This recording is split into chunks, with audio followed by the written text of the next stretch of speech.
Hello दोस्तों, आराध्या रस academy के यूट्यूब चैनल में आप सभी का स्वागत है। दोस्तों, कर्मचारी चयन बोर्ड द्वारा आयोजित राजस्थान चतुर्श्रेणी कर्मचारी भर्ती परीक्षा 2025 के नवीनतम पाठ्यक्रम के अनुसार मॉडल पेपर की टेस्ट सीरीज शुरू की गई थी, जिसमें अपने 99 मॉडल पेपर है वो कंप्लीट हो चुके हैं। आज अपना इसमें 100 नंबर का मॉडल पेपर है। कुल 120 प्रश्न इसमें शामिल किए गए हैं। हूबहू आपको ऐसा ही पेपर है वो परीक्षा में देखने को मिलेगा। पद 53,749 है। भविष्य में आपको इतनी बड़ी भर्ती परीक्षा है वो नहीं देखने को मिलेगी, इसलिए दोस्तों आपको जी जान मेहनत करनी है। अगर आपने पिछले 99 मॉडल पेपर अगर नहीं देखे हैं तो आप प्लेलिस्ट में जाइए, वहां पे आपको फोल्डर मिल जाएगा। चतुर्थ श्रेणी कर्मचारी मॉडल पेपर के नाम से आपको वहां फोल्डर मिलेगा और उसका जो लिंक है वो आपको डिस्क्रिप्शन में मिल जाएगा। तो आप वहां जाकर पिछले मॉडल पेपरों का टेस्ट है वो अवश्य दें और पेपर के अनुरूप डलने की कोशिश करना है। आपको ज्यादा से ज्यादा मॉडल पेपर का टेस्ट आपको देना है। आराध्या रस एकेडमी के यूट्यूब चैनल को अगर आपने अभी तक सब्सक्राइब नहीं किया तो सब्सक्राइब जरूर करें, बेल आइकन को दबाएं, क्लास को लाइक और अपने दोस्तों के पास में शेयर जरूर करें। तो चलिए दोस्तों शुरू करते हैं आज का अपना 100 नंबर का मॉडल पेपर। देखिए 120 प्रश्न इसमें शामिल किए गए हैं। 2 घंटे का पेपर रहने वाला है। 15 प्रश्न है वो इंग्लिश के और 15 प्रश्न गणित के, 20 प्रश्न हिंदी के और 17 प्रश्न है वो जीके के। जीके के प्रश्नों का दोस्तों यहाँ पर डिवाइडेशन दे रखा है, इसी आधार पर अपना ये मॉडल पेपर है। देखिए सबसे पहले अपन है वो राजस्थान भूगोल के 20 प्रश्न है वो पढ़ेंगे बिल्कुल सिलेबस के अकॉर्डिंग। ये भी आपको दोस्तों याद रखना, बिल्कुल सिलेबस के अकॉर्डिंग अपन चल रहे हैं। पहला प्रश्न देखिए, निम्नलिखित में से असत्य कथन कौन सा है? निम्नलिखित में से असत्य कथन कौन सा है वो बताना है। देखिए पहला कथन देखिए, राजस्थान की उत्तरी सीमा पंजाब के साथ लगती है। तो दोस्तों बिल्कुल सही बात है, 89 किलोमीटर की सीमा लगती है पंजाब के साथ में, बिल्कुल सत्य है। आगे देखिए, कर्क रेखा राजस्थान के दक्षिणी भाग से बांसवाड़ा नगर के दक्षिण से गुजरती है। तो दोस्तों ये भी बिल्कुल सही है। दोस्तों राजस्थान के दक्षिणी भाग डूंगरपुर और बांसवाड़ा से होकर ये गुजरती है। आगे देखिए, राजस्थान के 2 जिलों से कर्क रेखा गुजरती है। तो दोस्तों ये भी बिल्कुल सही बात है। चौथा देखिए, राजस्थान की दक्षिण पश्चिम सीमा मध्य प्रदेश के साथ लगती है। तो दक्षिण पश्चिम सीमा, दक्षिण पश्चिम सीमा तो दोस्तों गुजरात के साथ में लगती है, मध्य प्रदेश के साथ में नहीं लगती। तो ये कथन क्या हो जाएगा? गलत हो जाएगा। तो यहाँ पर इसमें द नंबर का ऑप्शन राइट आंसर इसमें हो जाएगा। यहाँ पे अपने को असत्य कथन ही पूछा था।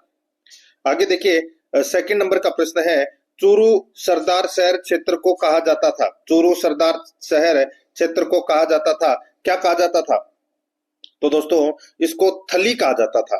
ठीक है, क्या कहा जाता है? थली। तो यहाँ पर इसमें राइट आंसर हो जाएगा ए नंबर का जो ऑप्शन है वो इसका सही उत्तर थली। नेक्स्ट आगे देखिए 3 नंबर का प्रश्न है, राजस्थान में प्री कैम्ब्रियन काल के शैल समूह है। राजस्थान में प्री कैम्ब्रियन काल के शैल समूह कौन से हैं? तो दोस्तों यहाँ पर देखिए, अरावली महासमूह है, देहली महासमूह है, रायलो अलवर अजबगढ़ शैल समूह है। तो यहाँ पर इस प्रश्न का राइट आंसर क्या हो जाएगा? वो है दोस्तों इसमें 1 2 3, इसमें तीनों ही सत्य है। यहाँ पर 6 नंबर का ऑप्शन राइट आंसर हो जाएगा। 4 नंबर का प्रश्न इसमें देखिए, पूर्वी मैदानी प्रदेश के संदर्भ में सही है। पूर्वी मैदानी प्रदेश के संदर्भ में सही है, अपने को कूट भाषा में दोस्तों उत्तर देना है। यहाँ पर देखिए, यह मैदानी प्रदेश अरावली के उत्तर पूर्व और दक्षिण पूर्व में विस्तृत भागों में फैला हुआ है। पूर्वी मैदानी प्रदेश बिल्कुल सही है।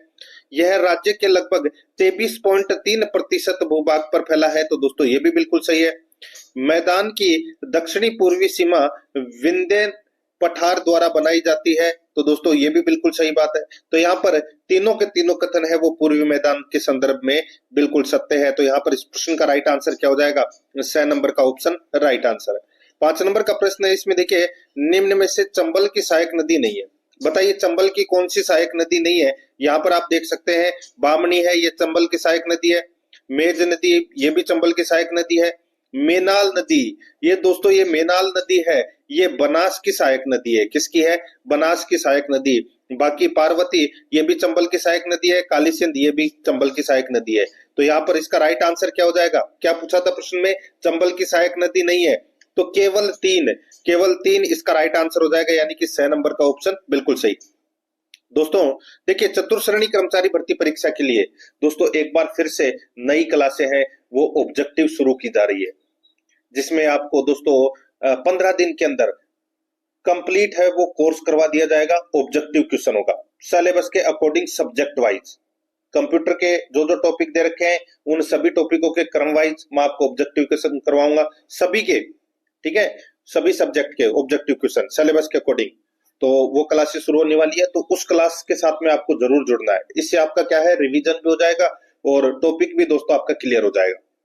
ठीक है, तो आराध्या RS एकेडमी के यूट्यूब चैनल को सब्सक्राइब जरूर करके रखें, बेल आइकन को दबाएं ताकि नोटिफिकेशन है वो आपके सभी के पास में निरंतर पहुंचता रहे, और जुड़े रहना है आपको आराध्या RS एकेडमी के साथ में। और कुछ नहीं, करंट अफेयर से संबंधित भी चीजें मैं आपको सारी करवा दूंगा, बिल्कुल सिलेबस के अकॉर्डिंग।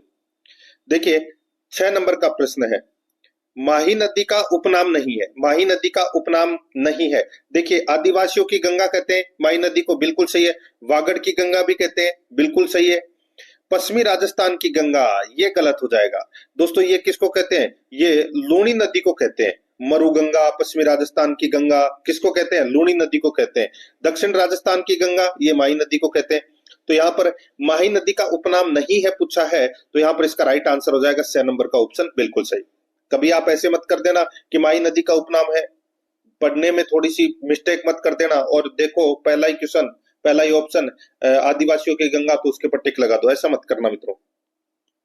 7 नंबर का प्रश्न है, इसमें देखिए अरावली के पश्चिम में स्थित जलवायु परिस्थिति के संदर्भ में सही है। अरावली के पश्चिम में स्थित जलवायु परिस्थिति के संदर्भ में सही है, तो बताइए क्या सही है, वो दोस्तों अपने को यहाँ पर बताना है। दोस्तों यहाँ पर देखिए न्यून वर्षा, बिल्कुल सही बात है। अरावली के पश्चिम में दोस्तों कम वर्षा होती है। उच्च दैनिक व वार्षिक तापमान, तो दोस्तों ये भी बिल्कुल सही बात है। देखिए वायु की गति में कमी, ये गलत हो जाएगा दोस्तों। वायु की गति में तो अधिकता होती है, तभी तो वहां पर दोस्तों बबूलिया, ये गर्मियों के अंदर दोस्तों गर्म हवा चलती है जिसको अपन लू बोलते हैं। तीव्र हवाओं से युक्त शुष्क जलवायु, तो दोस्तों ये भी बिल्कुल सही बात है। तो यहाँ पर इसमें राइट आंसर क्या हो जाएगा, 1, 2 और 4 इसका राइट आंसर हो जाएगा, 1, 2 और 4। तो यहाँ पर इसमें ए नंबर का ऑप्शन राइट आंसर हो जाएगा 1, 2 व 4। 8 नंबर का प्रश्न है, इसमें देखिए मौसम विभाग ने तापमान व आर्द्रता के आधार पर राजस्थान को कितने जलवायु प्रदेशों में विभाजित किया है। कितने जलवायु प्रदेशों में विभाजित किया है दोस्तों मौसम विभाग ने तापमान, वर्षा व आर्द्रता के आधार पर राजस्थान की जलवायु को। तो दोस्तों राजस्थान की जलवायु को 5 भागों में विभाजित किया है। कौन कौन से, शुष्क नंबर 1, नंबर 2 अर्ध शुष्क, नंबर 3 उपाद्र, नंबर 4 आर्द्र और नंबर 5 अति आर्द्र। तो यहाँ पर इसमें बे नंबर का ऑप्शन सही।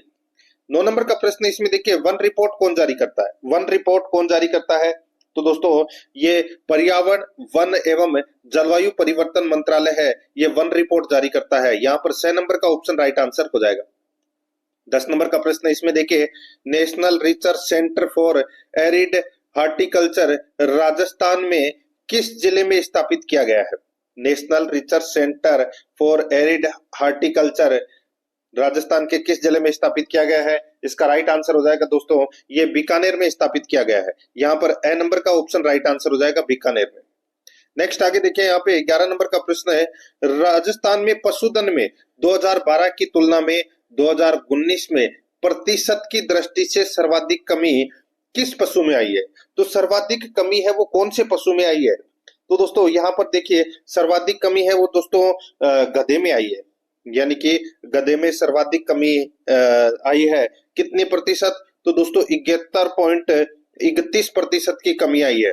ऊंट में दोस्तों 34.69% की कमी देखने को मिली है, और भेड़ के अंदर दोस्तों 12.95% की कमी देखने को मिली है। तो यहाँ पर इसमें सर्वाधिक कमी है वो किस पशु में आई है, तो गधे में।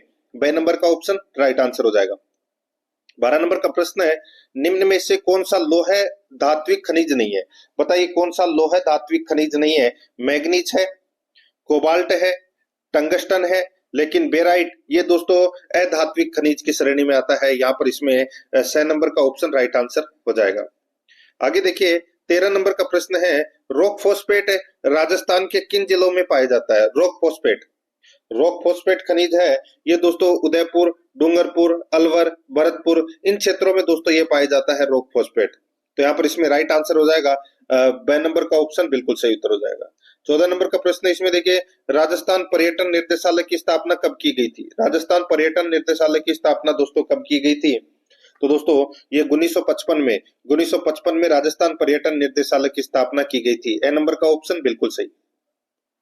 15 नंबर का प्रश्न इसमें देखिए, राजस्थान के कृषि की कुछ प्रमुख विशेषताओं के संदर्भ में निम्न में से कौन से सही है?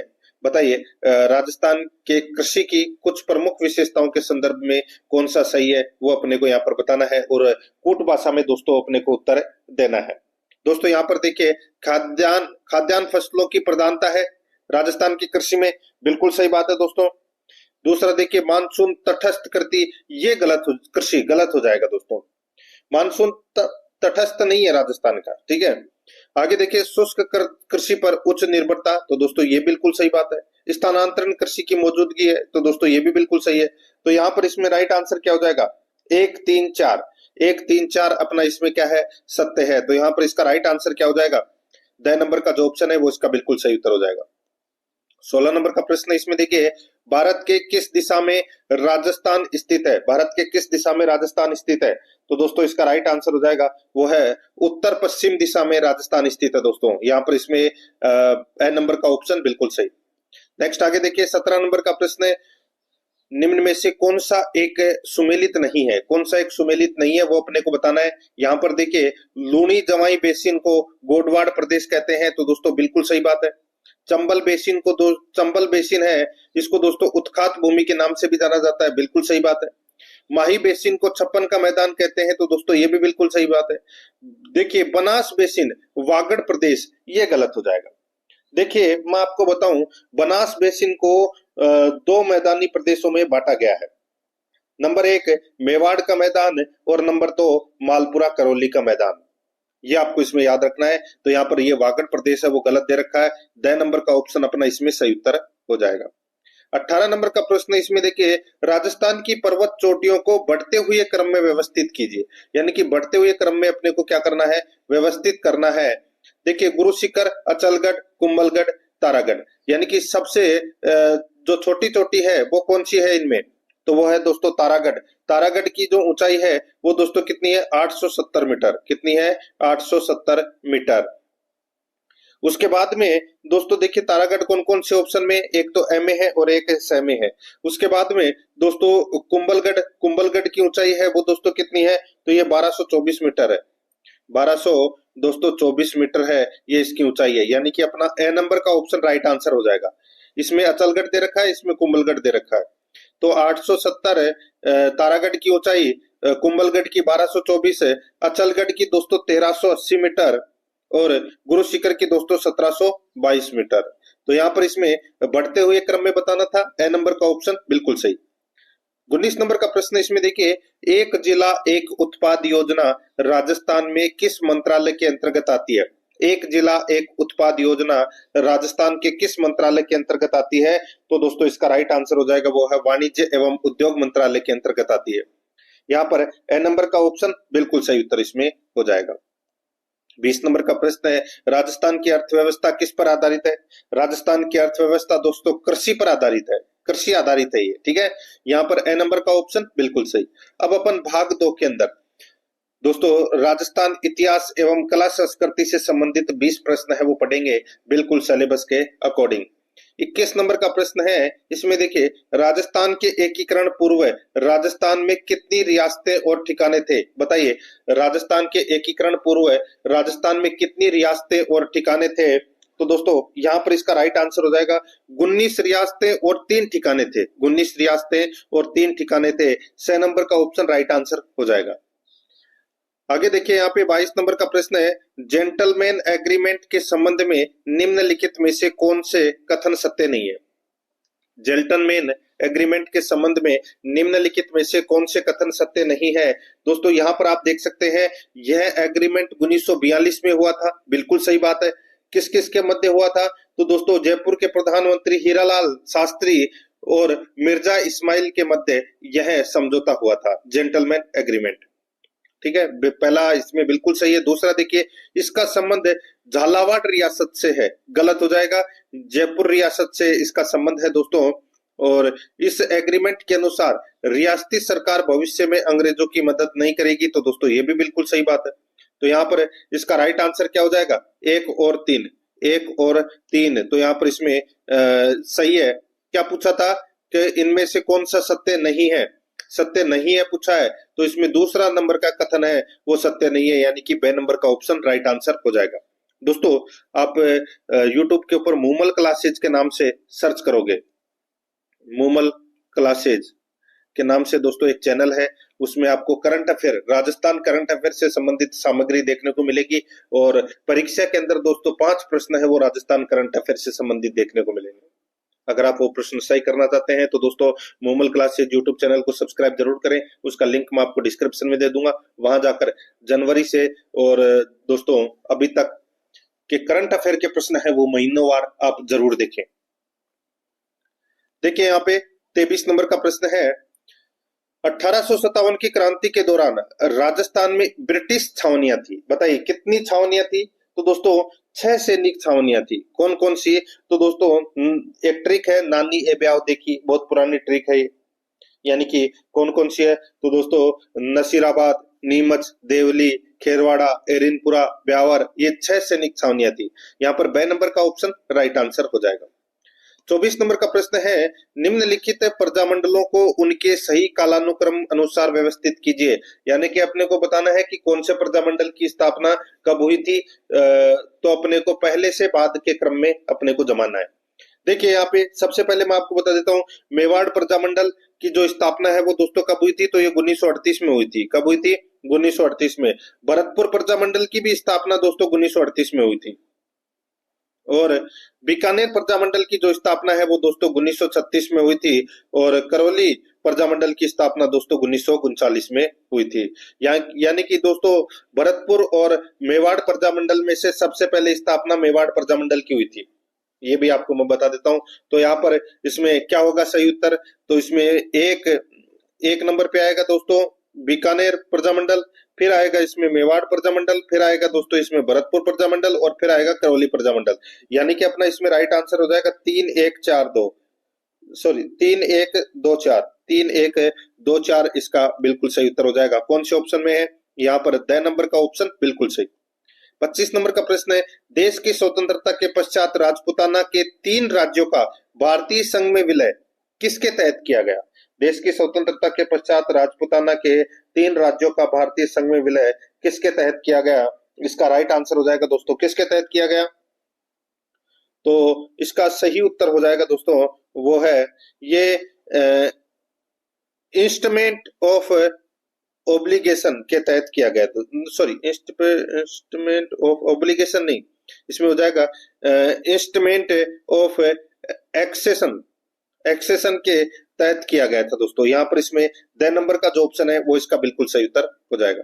26 नंबर का प्रश्न इसमें देखिए, Rajasthan role is the struggles of 1857 पुस्तक दोस्तों किसके द्वारा लिखी गई है? Rajasthan role is the struggles of 1857 किसने लिखी? तो ये नाथुराम खड़गावत ने लिखी दोस्तों, ये नाथुराम खड़गावत ने। यहाँ पर ए नंबर का ऑप्शन सही उत्तर। 27 नंबर का प्रश्न है, बिजोलिया आंदोलन के विषय में कौन से कथन सत्य है? बिजोलिया आंदोलन के विषय में कौन से कथन सत्य है? तो दोस्तों यहाँ पर आप देख सकते हैं, देखिए इसके अंदर 1903 ईस्वी में राव कृष्ण सिंह ने बिजोलिया क्षेत्र में चौरी कर लगाया, तो दोस्तों बिल्कुल सही बात है।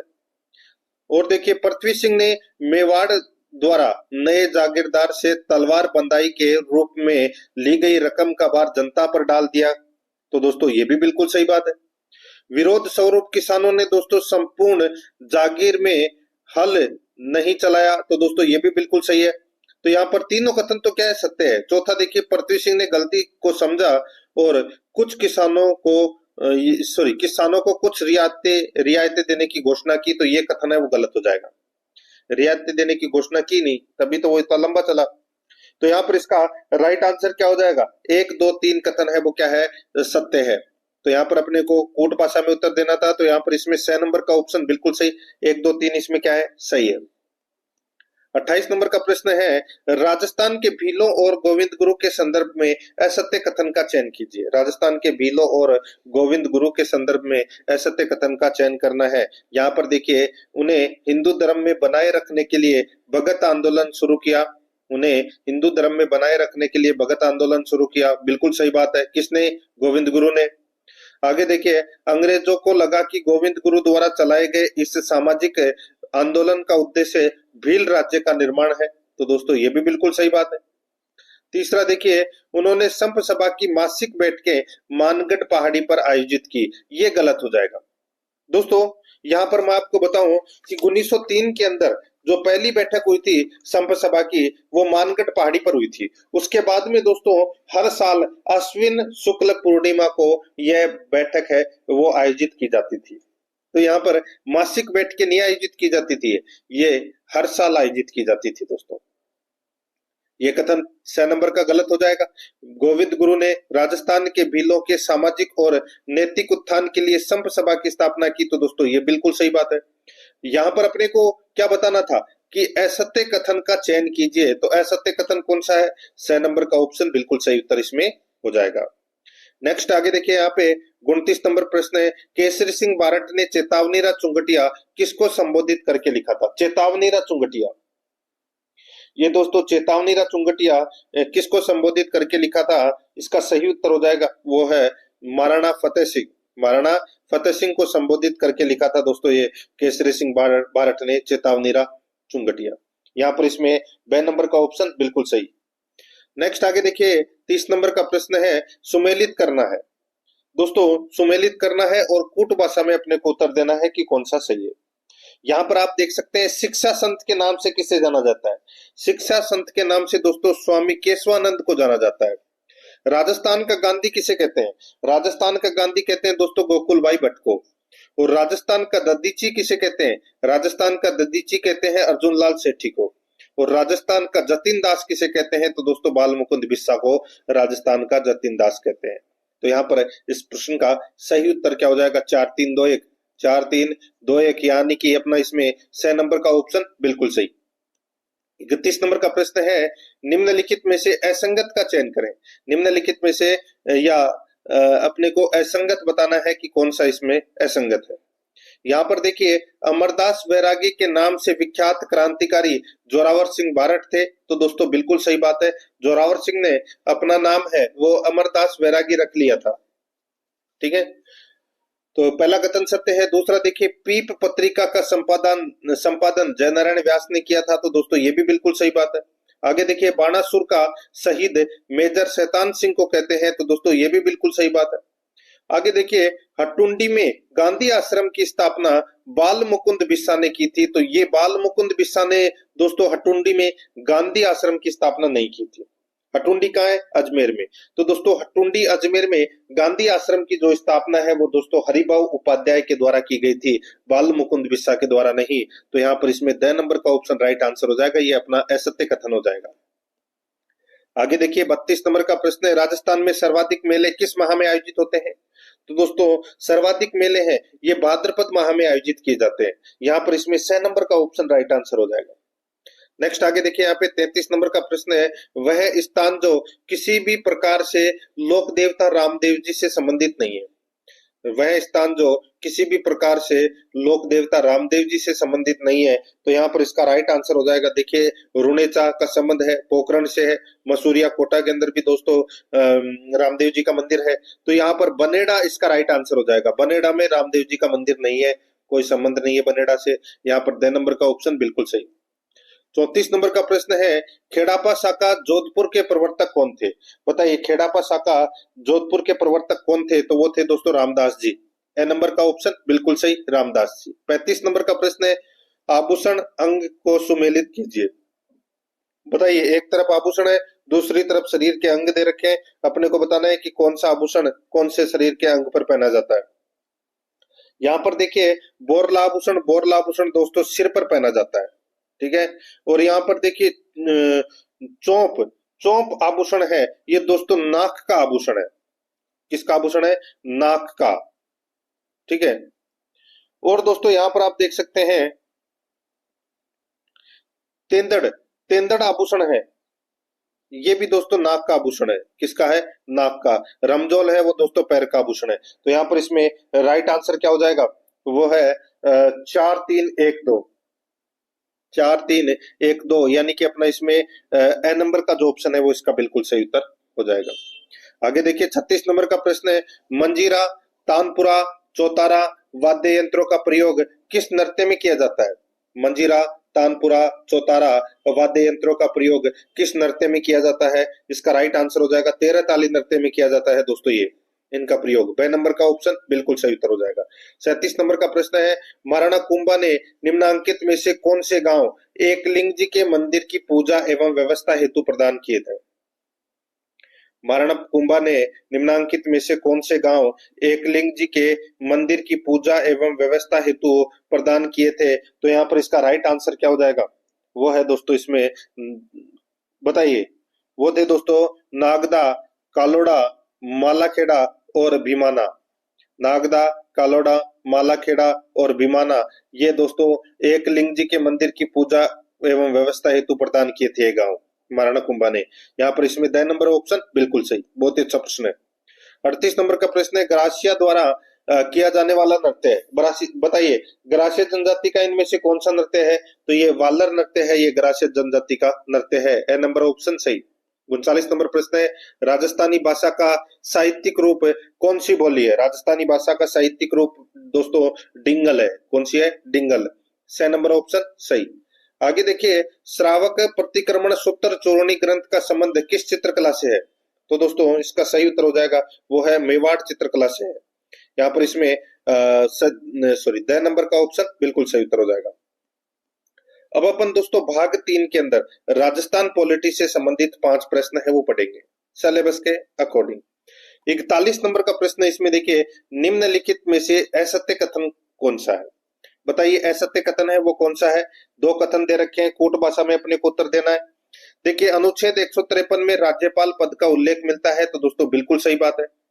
मूल संविधान में यह व्यवस्था की गई है कि एक ही व्यक्ति 2 या अधिक राज्यों का संयुक्त राज्यपाल बनाया जा सकता है, तो यहाँ पर ये जो मूल संविधान है ये गलत हो जाएगा इसमें। दोस्तों मूल संविधान में एक ही व्यक्ति को 2 या 2 से अधिक राज्यों का संयुक्त राज्यपाल बनाया जा सकता है, ये प्रावधान है वो मूल संविधान में नहीं था। 7वां संविधान संशोधन हुआ था 1956 में, ठीक है, 7वां संविधान संशोधन हुआ था 1956 में, उसमें ये प्रावधान किया गया था कि एक ही व्यक्ति को 2 या 2 से अधिक राज्यों का राज्यपाल है वो बनाया जा सकता है। मूल संविधान में ये उल्लेख नहीं था, तो यहाँ पे असत्य कथन बताना था। 2 कथन आपके सामने दे रखे थे, तो दूसरा असत्य कथन है, यहाँ पर इसमें ब नंबर का ऑप्शन राइट आंसर हो जाएगा। बहुत ही अच्छा प्रश्न था। 42 नंबर का प्रश्न इसमें देखिए, राजस्थान के 45वें राज्यपाल हरिभाऊ किशनराव बागड़े के संदर्भ में कथनों की सत्यता को जांचिए। कथनों की सत्यता को जांचना है हरिभाऊ किशनराव बागड़े के संदर्भ में। देखिए ये मूल रूप से महाराष्ट्र के हैं, ये मूल रूप से महाराष्ट्र के हैं, बिल्कुल सही बात है। ये है यानी कि ये पूर्व में महाराष्ट्र विधानसभा के अध्यक्ष भी रहे हैं 2014 से 2019 तक, तो दोस्तों ये भी बिल्कुल सही है। इन्होंने 31 जुलाई 2024 को राज्यपाल पद का कार्यभार संभाला है, तो दोस्तों ये भी बिल्कुल सही बात है। तो यहाँ पर तीनों कथन है वो राज्यपाल हरिभाऊ किशनराव बागड़े के संदर्भ में सत्य है। यहाँ पर इसमें राइट आंसर क्या हो जाएगा? ए नंबर का ऑप्शन राइट आंसर हो जाएगा इसमें। 1 2 3 तीनों ही सही है। 43 नंबर का प्रश्न है, राज्य विधायिका का कोई भी सदस्य दल बदल के आधार पर अयोग्य ठहराया जाता है तो मंत्री बनने के लिए अयोग्य होगा। राज्य विधायिका का कोई भी सदस्य दल बदल के आधार पर अयोग्य ठहराया जाता है तो मंत्री बनने के लिए अयोग्य होगा। बताइए कौन से अनुच्छेद के तहत? तो दोस्तों इसका उल्लेख है अनुच्छेद 164(1) के तहत। यहाँ पर इसमें ए नंबर ऑप्शन बिल्कुल सही। 44 नंबर का प्रश्न इसमें देखिए, राजस्थान के राज्य मंत्री जिसके पास किसी विभाग या उसकी विनिर्दिष्ट शाखाओं का स्वतंत्र प्रभार है, किसके अनुमोदन से उस विभाग या यथास्थिति उसकी विनिर्दिष्ट शाखाओं से संबंधित कार्य उससे संबंध उप मंत्री को आवंटित करेगा? तो यहाँ पर इसका सही उत्तर हो जाएगा वो है मुख्यमंत्री को। यहाँ पर इसमें ब नंबर का जो ऑप्शन है वो इसका सही उत्तर हो जाएगा। 45 नंबर का प्रश्न ई सचिवालय है। ई सचिवालय क्या है? तो दोस्तों ई सचिवालय ये राज्य सरकार की नीति है दोस्तों। ए नंबर का ऑप्शन बिल्कुल सही, राज्य सरकार की नीति है। अब अपन भाग 4 के अंदर भारतीय संविधान से संबंधित मित्रों 5 प्रश्न है वो पढ़ेंगे। देखिए 46 नंबर का प्रश्न है, राष्ट्रपति बनने के लिए न्यूनतम आयु है, बताइए कितनी आयु है? तो दोस्तों राइट आंसर हो जाएगा वो है 35 वर्ष। यहाँ पर बे नंबर का ऑप्शन बिल्कुल सही। नेक्स्ट आगे देखिए, नगरों में स्थानीय स्वशासन को मजबूत करने के लिए 74वां संविधान संशोधन कब पारित हुआ था? तो दोस्तों ये 74वां संविधान संशोधन है, ये 1992 के अंदर पारित हुआ था और लागू दोस्तों ये 1993 में हुआ था। 1 जून 1993 से ये लागू हुआ था, पारित 1992 में हुआ था। यहाँ पर बे नंबर का ऑप्शन सही। 48 नंबर का प्रश्न है, निम्नांकित में से कितने न्यूनतम सदस्यों के पक्ष में होने पर ही राजस्थान विधानसभा में मंत्री परिषद में अविश्वास प्रस्ताव पर चर्चा हो सकती है? निम्नांकित में से कितने न्यूनतम सदस्यों के पक्ष में होने पर ही राजस्थान विधानसभा में मंत्री परिषद में अविश्वास प्रस्ताव पर चर्चा हो सकती है? तो इसका राइट आंसर हो जाएगा वो है 40। दोस्तों न्यूनतम 40 सदस्यों के पक्ष में होने पर ही राजस्थान विधानसभा में मंत्री परिषद में अविश्वास प्रस्ताव पर चर्चा हो सकती है। 6 नंबर का ऑप्शन सही उत्तर। 49 नंबर का प्रश्न है, आपातकाल में राज्य विधानसभा का कार्यकाल बढ़ाया जा सकता है? आपातकाल में राज्य विधानसभा का कार्यकाल बढ़ाया जा सकता है? तो दोस्तों ये संसद द्वारा ही बढ़ाया जा सकता है। 10 नंबर का ऑप्शन बिल्कुल सही। 50 नंबर का प्रश्न है, भारत की संविधान सभा की पहली बैठक 9 दिसंबर 1946 में आयोजित की गई थी। इसमें सबसे अधिक संख्या में कौन से प्रांत के सदस्य उपस्थित थे? तो दोस्तों सबसे अधिक जो सदस्य थे संख्या में, कौन से प्रांत के सदस्य उपस्थित थे पहली बैठक में? तो दोस्तों 49 सदस्य सबसे ज्यादा उपस्थित थे और ये मद्रास के थे। यहाँ पर इसमें 6 नंबर का ऑप्शन राइट आंसर हो जाएगा, मद्रास। अब अपन दोस्तों भाग 5 के अंदर राजस्थान करंट अफेयर से संबंधित 5 प्रश्न है वो सिलेबस के अकॉर्डिंग पढ़ेंगे। देखिए यहाँ पे 51 नंबर का प्रश्न है, अमृत आहार योजना के तहत 3 से 6 वर्ष के बच्चों को अतिरिक्त पोषण हेतु सप्ताह में कितने दिवस दूध उपलब्ध करवाने की घोषणा की गई है? अमृत आहार योजना के तहत तो दोस्तों वो है 5 दिन। कितने दिन है? 5 दिन। ये तो सभी को पता होगा। तो यहाँ पर इसमें 10 नंबर का ऑप्शन राइट आंसर हो जाएगा, 5 दिवस। ठीक है, दिवस का मतलब दिन ही होता है। यहाँ पर इसमें 10 नंबर का ऑप्शन बिल्कुल सही। नेक्स्ट आगे देखिए 52 नंबर का प्रश्न है, ये थोड़ा राजस्थान से बाहर का करंट अफेयर का प्रश्न है। देखिए हांगकांग, ये देश नहीं है, ये नाम है। हांगकांग किस देश की लेखिका है जिन्हें वर्ष 2024 के लिए साहित्य में नोबेल पुरस्कार दिए जाने की घोषणा की गई है? तो उनका नाम है दोस्तों हांगकांग और ये दक्षिणी कोरिया की है, दक्षिणी कोरिया की। बे नंबर का ऑप्शन सही। 53 नंबर प्रश्न इसमें देखिए, वर्ष 2025 विजडन क्रिकेटर्स पत्रिका में किसे शीर्ष सम्मान मिला है? तो दोस्तों शीर्ष सम्मान है वो स्मृति मंदाना और जसप्रीत बुमराह, इन दोनों को मिला है। 6 नंबर का ऑप्शन राइट आंसर हो जाएगा। ये 2 प्रश्न थोड़े से सिलेबस के बाहर से हैं, क्योंकि दोस्तों बाहर से तो नहीं है, सिलेबस के अंदर ही है, लेकिन ये राजस्थान करंट अफेयर के प्रश्न नहीं थे। देखिए यहाँ पे 54 नंबर का प्रश्न है, 6 मार्च 2025 को आईटीवी बर्लिन द्वारा राज्य के किस राजनेता को women tourism minister of the year award प्रदान किया गया है? 6 मार्च 2025 को आईटीवी बर्लिन द्वारा राज्य के किस राजनेता को women tourism minister of the year award प्रदान किया गया है?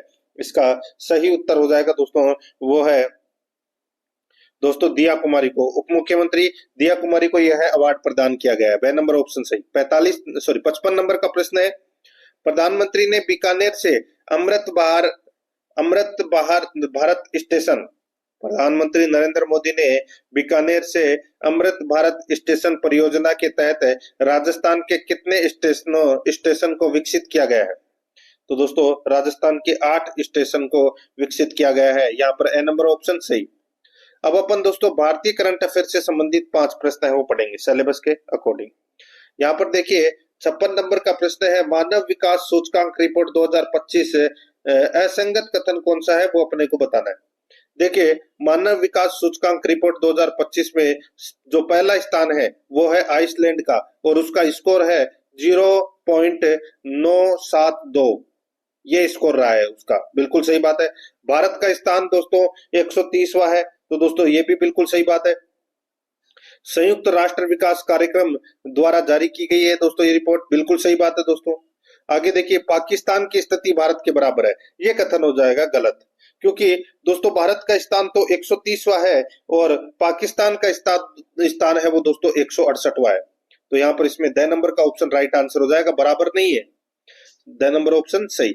57 नंबर का प्रश्न इसमें देखिए, भारत के किस पूर्व मुख्य न्यायाधीश को वर्ष 2025 में पद्म विभूषण पुरस्कार से सम्मानित किया जाएगा? तो दोस्तों ये पुरस्कार है वो दोस्तों किसको मिलेगा? तो ये जगदीश सिंह खेहर को मिलेगा दोस्तों। यहाँ पर द नंबर का ऑप्शन बिल्कुल सही उत्तर हो जाएगा, जगदीश सिंह खेहर को। 58 नंबर का प्रश्न है, आईफा अवार्ड 2025 के संदर्भ में असत्य कथन कौन सा है? दोस्तों यहाँ पर देखिए आईफा अवार्ड की थीम थी silver is the new gold, ये थीम थी, बिल्कुल सही है। सर्वश्रेष्ठ फिल्म है वो लापता लेडीज थी, बिल्कुल सही बात है। सर्वश्रेष्ठ अभिनेत्री, सर्वश्रेष्ठ अभिनेता थे कार्तिक आर्यन। सर्वश्रेष्ठ अभिनेत्री है वो थी दोस्तों कौन? तो ये नीतांशी गोयल, ठीक है, नीतांशी गोयल है वो दोस्तों सर्वश्रेष्ठ अभिनेत्री थी। और सर्वश्रेष्ठ पटकथा है वो लापता लेडीज की थी दोस्तों, बिल्कुल सही बात है। यहाँ पर असत्य कौन सा है? स नंबर का ऑप्शन बिल्कुल सही। 59 नंबर प्रश्न है, 20वां अंतरराष्ट्रीय बाल शांति पुरस्कार 2024 किसे दिया गया? तो दोस्तों ये दिया गया किसे? तो ये नीला इब्राहिमी को दिया गया, नीला इब्राहिमी को दिया गया, ए नंबर का ऑप्शन बिल्कुल सही। आगे देखिए 60 नंबर का प्रश्न है, निम्नलिखित में से सत्य कथन कौन सा है? निम्नलिखित में से सत्य कथन कौन सा है वो अपने को बताना है। देखिए पहला कथन देखिए, रावतबाटा परमाणु ऊर्जा संयंत्र की 7वीं इकाई से 700 मेगावाट उत्पादन मार्च 2025 में शुरू हुआ, तो दोस्तों बिल्कुल सही बात है।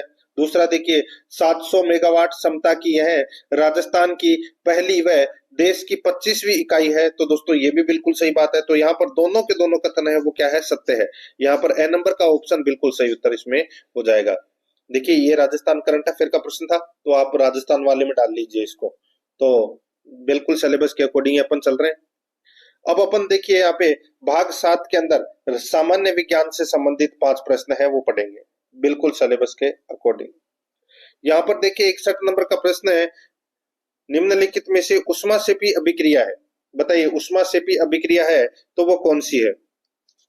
तो ऊष्माक्षेपी अभिक्रिया दोस्तों इसमें लोहे में जंग लगना है, ये क्या है? ऊष्माक्षेपी अभिक्रिया है, द नंबर ऑप्शन बिल्कुल सही। 62 नंबर का प्रश्न इसमें देखिए, कौन सी धातु मुक्त अवस्था में पाई जाती है? कौन सी धातु मुक्त अवस्था में पाई जाती है?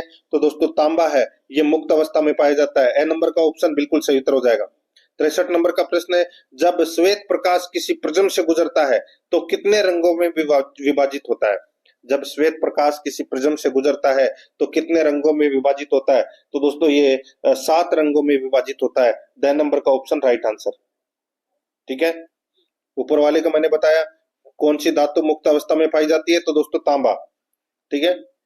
आगे देखिए 64 नंबर का प्रश्न है, मटर के एक शुद्ध लंबे पौधे यानी कि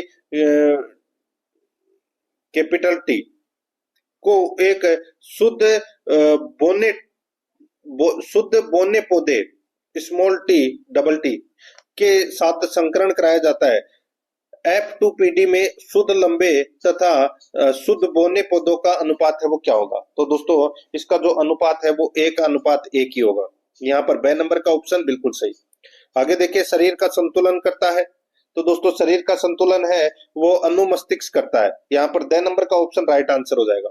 अब अपन दोस्तों भाग 8 के अंदर कंप्यूटर से संबंधित 5 प्रश्न है वो पढ़ेंगे सिलेबस के अकॉर्डिंग। 66 नंबर का प्रश्न है, इसमें देखिए MS वर्ड के साथ कार्य करते समय कौन सा विकल्प फाइल मेन्यू में उपलब्ध नहीं होता है? MS वर्ड के साथ कार्य करते समय कौन सा विकल्प फाइल मेन्यू में उपलब्ध नहीं होता है? तो यहाँ पर इसका राइट आंसर हो जाएगा, वो है इसमें बताइए, तो वो है हेडर और फुटर, ये फाइल मेन्यू में उपलब्ध नहीं होता है। बाकी प्रिंट प्रीव्यू, सेव, सेवेज ये तीनों रहते हैं, स नंबर का ऑप्शन सही उत्तर। 67 नंबर का प्रश्न है, MS एक्सेल में हम छिपा नहीं सकते, MS एक्सेल में हम छिपा नहीं सकते, क्या छिपा नहीं सकते? दोस्तों यहाँ पर देखिए रेंज छिपा नहीं सकते दोस्तों, यहाँ पे इसमें द नंबर का ऑप्शन बिल्कुल सही। नेक्स्ट आगे देखिए पावर पॉइंट में प्रत्येक पेज क्या कहलाता है? पावर पॉइंट में प्रत्येक पेज क्या कहलाता है? तो वो स्लाइड कहलाता है, क्या कहलाता है? स्लाइड, स नंबर का ऑप्शन सही। 69 नंबर का प्रश्न है टीसीपी आईपी निम्नलिखित में से किसका संक्षिप्त रूप है? टीसीपी आईपी निम्नलिखित में से किसका संक्षिप्त रूप है? तो दोस्तों ये transmission connection permission, sorry transmission control protocol, ठीक है। टी का मतलब ट्रांसमिशन, सी का मतलब कंट्रोल और पी का मतलब प्रोटोकॉल, और आईपी, आईपी का मतलब होता है, आई का मतलब इंटरनेट और पी का मतलब होता है प्रोटोकॉल। तो यहाँ पर इसमें द नंबर का ऑप्शन राइट आंसर इसमें हो जाएगा। आगे देखिए 70 नंबर का प्रश्न है एमएस वर्ड को शुरू करने के लिए कौन सी फाइल उत्तरदायी है? तो कौन सी फाइल उत्तरदायी है? तो दोस्तों वो है winword.exe। यहाँ पर इसमें ए नंबर का ऑप्शन बिल्कुल सही उत्तर हो जाएगा। अब अपन भाग 9 के अंदर हिंदी व्याकरण से संबंधित 20 प्रश्न है वो पढ़ेंगे सिलेबस के अकॉर्डिंग। हिंदी व्याकरण से संबंधित 20 प्रश्न है। यहाँ पर देखिए 71 नंबर का प्रश्न है कौन सा शब्द केस का पर्यायवाची नहीं है? बताइए कौन सा शब्द केस का पर्यायवाची नहीं है? यहाँ पर आप देख सकते हैं दोस्तों कुंतल, कच और सिरोरु है, ठीक है। ये तीनों दोस्तों केस के पर्यायवाची हैं, लेकिन सरोरु नहीं है। यहाँ पर द नंबर का ऑप्शन बिल्कुल सही उत्तर हो जाएगा। 72 नंबर का प्रश्न है कौन सा विलोम युग्म गलत है? कौन सा विलोम युग्म गलत है? मूक का वाचाल होता है, संपन्न का विपन्न होता है, सम्मुख का विमुख होता है, मितव्ययी का अल्पव्ययी नहीं होता दोस्तों, अपव्ययी होता है। क्या होता है? अपव्ययी। तो यहाँ पर इसमें राइट आंसर हो जाएगा 6 नंबर का ऑप्शन बिल्कुल सही। नेक्स्ट आगे देखिए 73 नंबर प्रश्न है जिसको थोड़ा ज्ञान हो वाक्यांश के लिए सार्थक शब्द होगा। जिसको थोड़ा ज्ञान हो उसे अल्पज्ञ बोलते हैं। क्या बोलते हैं? अल्पज्ञ। द नंबर का ऑप्शन बिल्कुल सही। 74 नंबर का प्रश्न है वर्तनी की दृष्टि से शुद्ध शब्द है। वर्तनी की दृष्टि से शुद्ध शब्द कौन सा हो जाएगा? तो वो हो जाएगा दोस्तों शुश्रूषा। यहाँ पर ए नंबर का ऑप्शन राइट आंसर हो जाएगा शुश्रूषा। 75 नंबर का प्रश्न इसमें देखिए बुरे भाव से की गई संधि को कहते हैं। बुरे भाव से की गई संधि को कहते हैं, तो वो क्या कहते हैं? तो दोस्तों दुर्बी संधि बोलते हैं उसे। क्या बोलते हैं? दुर्बी संधि। ए नंबर का ऑप्शन बिल्कुल सही उत्तर हो जाएगा दुर्बी संधि। 76 नंबर का प्रश्न है इसमें देखिए इनमें से किस शब्द में बे उपसर्ग नहीं है? बताइए इनमें से किस शब्द में बे उपसर्ग नहीं है? देखिए यहाँ पर बे प्लस चारा, बे प्लस ईमान, बे प्लस वकूफ। तो दोस्तों यहाँ पर जो बेचान है, बेचान के अंदर बे उपसर्ग नहीं लगा हुआ। अगर बेचैन होता, बेचैन होता तो दोस्तों बे प्लस चैन हो जाता, लेकिन बेचान के अंदर बे उपसर्ग नहीं लगा हुआ है, तो यहाँ पर इसमें बे नंबर ऑप्शन सही। आगे देखिए इनमें से किस शब्द में इल प्रत्यय नहीं है? इल प्रत्यय किसमें नहीं है दोस्तों? यहाँ पर देखिए जटिल में है, ठीक है, जट प्लस इल, स्नेह प्लस इल, फेन प्लस इल, लेकिन यहाँ पे शामिल के अंदर दोस्तों इल प्रत्यय नहीं है। बे नंबर का ऑप्शन बिल्कुल सही उत्तर हो जाएगा। नेक्स्ट आगे देखिए इनमें कौन सा शब्द तद्भव नहीं है? बताइए कौन सा शब्द तद्भव नहीं है? यहाँ पर आप देख सकते हैं दोस्तों इसमें देखिए तद्भव नहीं है गेह, धूल और फूल, ये तीनों दोस्तों तद्भव है, लेकिन यहाँ पे देह है ये तद्भव नहीं है। यहाँ पर इसमें बे नंबर का ऑप्शन बिल्कुल सही उत्तर हो जाएगा, ये तत्सम शब्द है। 79 नंबर प्रश्न है इनमें सर्वनाम से बनी भाववाचक संज्ञा है। सर्वनाम से बनी भाववाचक संज्ञा कौन सी है? तो दोस्तों वो है मम। दोस्तों मम के साथ में क्या है? सॉरी ममता है, तो मम के साथ में दोस्तों ता प्रत्यय लगा है, तो ये भाववाचक संज्ञा बन गई। यहाँ पर इसमें बे नंबर का ऑप्शन बिल्कुल सही। आगे देखिए 80 नंबर प्रश्न है इनमें कौन सा शब्द विशेषण नहीं है? इनमें कौन सा शब्द विशेषण नहीं है? तो यहाँ पर आप देखिए भीतर है, ये विशेषण शब्द नहीं है। बाकी गुरुतर, विश्वस्त और विगत, ये तीनों दोस्तों क्या है? विशेषण शब्द है।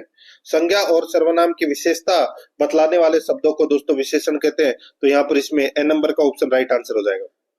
81 नंबर का प्रश्न है किस वाक्य में अकर्मक क्रिया नहीं है? बताइए किस वाक्य में अकर्मक क्रिया नहीं है? तो यहाँ पर देखिए बच्चा गहरी नींद में सो रहा था, मजदूर छाया में सुस्ता रहा था, दो छात्र बातें करते हुए जोर जोर से हंस रहे थे, बालक पतंग उड़ा रहा था। तो दोस्तों ये बालक पतंग उड़ा रहा था ये सकर्मक क्रिया है, अकर्मक क्रिया नहीं है। इसमें 6 नंबर का ऑप्शन सही। आगे देखिए व्याकरण की दृष्टि से शुद्ध वाक्य है। व्याकरण की दृष्टि से शुद्ध वाक्य कौन सा है? तो वो है प्राचार्य ने विजेताओं को पुरस्कार भेंट किए। प्राचार्य ने विजेताओं को पुरस्कार भेंट किए, तो ये क्या है? ये शुद्ध वाक्य है। यहाँ पर ए नंबर का जो ऑप्शन है वो इसका राइट आंसर हो जाएगा। आगे देखिए कलई खुलना मुहावरे का अर्थ है, कलई खुलना यानी कि दोस्तों रहस्य प्रकट हो जाना। 6 नंबर का ऑप्शन बिल्कुल सही। 84 नंबर का प्रश्न है, किस वाक्य में मध्यम पुरुष सर्वनाम का प्रयोग हुआ है? सॉरी, किस वाक्य में मध्यम पुरुष का प्रयोग हुआ है? देखिए मध्यम पुरुष का मतलब क्या होता है, यानी कि सुनने वाले व्यक्ति के लिए किया जाता है इसका प्रयोग। तो देखिए सुनने वाले व्यक्ति के लिए प्रयोग किया जाता है, जैसे कि देखिए इस विषय में आपकी क्या राय है, तो सामने वाला है वो उसको पूछ रहा है कि इस विषय में आपकी क्या राय है, तो वो सुन रहा है। ठीक है, तो ये बिल्कुल सही बात है। हम अपने आप को भूल गए, हम अपने आप को भूल गए, ये किसको सुना रहा है? किसी को नहीं सुना रहा, वो खुद ही बात कर रहा है। तो ये क्या हो जाएगा, इसमें गलत हो जाएगा। यह बात आप ही कह दीजिए, यह बात आप ही कह दीजिए, मतलब सामने वाली पार्टी सुन रही है, तो ये बिल्कुल सत्य है। आपको यही उचित लगता है तो ठीक है, किसी को कह रहा है, सामने वाली पार्टी सुन रही है, तो दोस्तों ये मध्यम पुरुष हो गया। तो यहाँ पर इसमें ब नंबर का ऑप्शन राइट आंसर हो जाएगा। 85 नंबर प्रश्न है, कार्यालय पत्र में सबसे ऊपर लिखा जाता है, तो कार्यालय पत्र में सबसे ऊंचे ऊपर है वो दोस्तों दिनांक लिखी जाती है। ब नंबर का ऑप्शन सही। 86 नंबर का प्रश्न है, इनमें देशज शब्द कौन सा है? देशज शब्द दोस्तों इसमें झोपड़ी है। ए नंबर का ऑप्शन बिल्कुल सही, झोपड़ी है वो देशज शब्द है। 87 नंबर का प्रश्न है, किस वाक्य में हेतु हेतु मद भूतकाल का प्रयोग हुआ है? किस वाक्य में हेतु हेतु मद भूतकाल का प्रयोग हुआ है? तो दोस्तों यहाँ पर देखिए सावधानी बरतते तो दुर्घटना न होती, यानी कि सावधानी बरतते यानी कि दोनों ही घटना है वो भूतकाल में होनी चाहिए, दोनों ही घटना है वो भूतकाल में होनी चाहिए, उसे बोलते हैं हेतु हेतु मद भूतकाल। यानी कि सावधानी बरतते तो दुर्घटना न होती, यानी कि दुर्घटना तो हो चुकी है, सावधानी बरती नहीं है। तो यहाँ पर इसमें द नंबर का ऑप्शन राइट आंसर हो जाएगा। आगे देखिए, किस विकल्प में मुहावरे का भावार्थ सही है? यानी कि एक ही मुहावरे का भावार्थ सही है, बाकी के 3 गलत दे रखे हैं। पेट पर लात मारना, बुरी तरह पीटना, ये गलत हो जाएगा। दोस्तों पेट पर लात मारना यानी कि किसी की जीविका को छीन लेना। पहाड़ टूटना, अतिवृष्टि होना गलत दे रखा है। दोस्तों पहाड़ टूटना मतलब अचानक विपत्ति आ जाना, ठीक है, तो ये भी गलत हो जाएगा। आगे देखिए, बगले झांकना, इधर उधर देखकर चलना, बगले झांकना यानी कि इधर उधर देखकर चलना, ये गलत हो जाएगा दोस्तों, ये भी ठीक है, देखकर चलना ये गलत हो जाएगा, इधर उधर देखना। आगे देखिए, नाक का बाल होना यानी कि अत्यधिक घनिष्ठ या प्रिय व्यक्ति होना, ये बिल्कुल सही बात है, तो यहाँ पर द नंबर का ऑप्शन राइट आंसर हो जाएगा। 89 नंबर प्रश्न है, किस विकल्प में सही पारिभाषिक शब्द नहीं है? किस विकल्प में सही पारिभाषिक शब्द नहीं है? तो यहाँ पर देखिए, डिस्पैरिटी असमानता, बिल्कुल सही बात है। डिस्क्रिप्शंसी विसंगति, बिल्कुल सही बात है। इंटीग्रिटी सत्यनिष्ठा, ये भी बिल्कुल सही बात है। प्रेफरेंस प्राथमिकता, ये गलत हो जाएगा। दोस्तों प्रेफरेंस का मतलब होता है वरीयता, जिसको आप बोल सकते हैं दोस्तों तरजीह है, ठीक है, या पसंद बोल सकते हैं। यहाँ पर इसमें द नंबर का ऑप्शन राइट आंसर इसमें हो जाएगा। आगे देखिए मित्रों, यहाँ पे डेपुटेशन के लिए सही पारिभाषिक शब्द नहीं है। डेपुटेशन के लिए सही पारिभाषिक शब्द क्या हो जाएगा? प्रतिनियुक्ति हो जाएगा, ठीक है, प्रतिनिधि मंडल भी हो जाएगा, शिष्ट मंडल भी हो जाएगा, लेकिन अस्थायी नियुक्ति है, इसका मतलब दोस्तों डेपुटेशन नहीं होता है। यहाँ पर इसमें ब नंबर का ऑप्शन राइट आंसर हो जाएगा।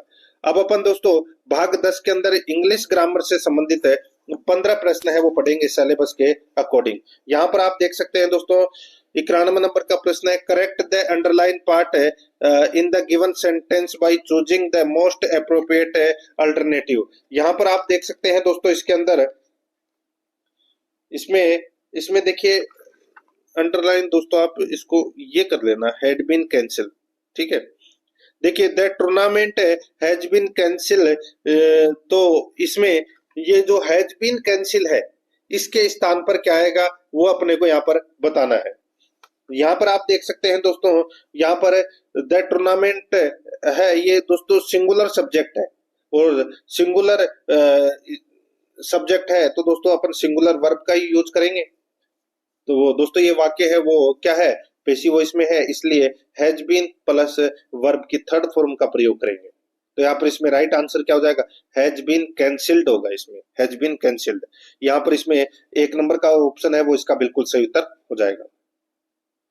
आगे देखिए 92 नंबर का प्रश्न है, in the sentence given below change into the active voice bye selecting the correct alternative. दोस्तों यहाँ पर सेंटेंस दे रखा है he was laugh at by all his friends. दोस्तों यहाँ पर इसका जो राइट आंसर हो जाएगा, ये देखिए वाक्य है, ये जो दे रखा है he was laughed eight by all his friends है, ये पेशिव वॉइस में है। ठीक है, इसको अपने को एक्टिव वॉइस में बदलना है, तो अपन को क्या करना होगा इसमें दोस्तों, सेकंड फॉर्म का प्रयोग करना होगा। तो यहाँ पर इसका राइट आंसर क्या हो जाएगा, वो है all his friends laugh at him. तो यहाँ पर इसमें सही उत्तर हो जाएगा डी नंबर का ऑप्शन, बिल्कुल सही।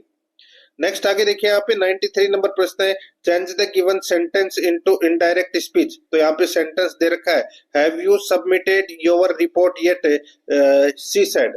Have you submitted your report yet, she said.